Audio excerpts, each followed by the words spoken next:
The Federated Hospitality Association of South Africa says hotels, lodges and guest houses in KwaZulu-Natal are still expecting guests despite the floods. Now, some parts of the province have been badly affected by the heavy rain. I'm joined now by the national chairperson of Fedhasa, that's Rosemary Anderson. Rosemary, good morning to you and thank you very much for your time. Let me start with the question, are bookings still on track?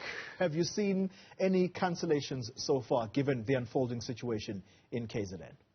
Yes. Corley, we actually have seen some cancellations, but we've also seen, because a lot of hotels were actually fully booked, so we've seen new people take up the cancellations.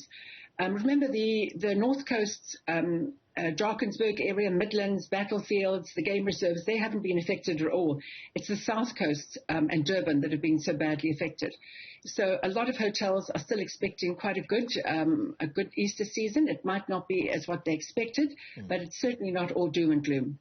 So for guests who had booked in the affected areas, I know some people love going to the South Coast. Are there contingency plans for those areas that may not be reachable because of the bad state of road?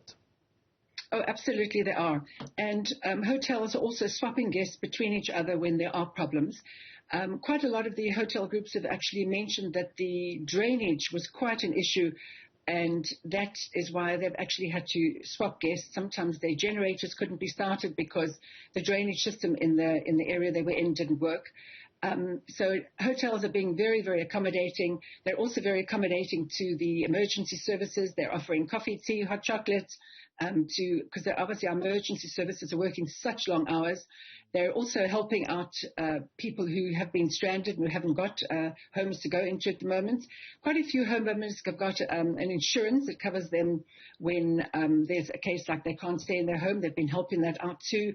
If people need to leave extra things there, extra cars. So there's been a real feeling of community and helpfulness in the hospitality industry. Yeah, Rosemary, some people, and I want to think industry players, the tourism industry, they'll be thinking, can this industry afford this kind of setback fresh from the COVID pandemic in KwaZulu-Natal, that also followed by the July unrest that we saw last year?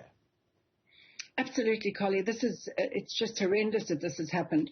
And we really need to work with government to actually ensure that in future, anything like this, because this could happen anywhere in the country, that we have really good contingency plans of clearing, making sure that our stormwater drainage is working correctly. Obviously, you can't account for the amount of rain we've had, but there definitely are things that we could do in the future and learn for in the future and actually benefit any future things that might happen. Yeah, let me ask you this final question. We know that in May this year, there is that travel indaba that is anticipated to take place in Durban.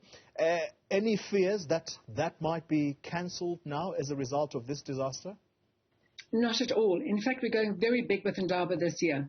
So we really believe that, especially since the emergency has been declared now, the funds will come in quickly. There'll be cleaned up really quickly, and we genuinely believe it's going to be a very, very good Indaba this year. The show's got to go on, unfortunately, because our industry employs so many people. We cannot not continue. We've got to keep the show on.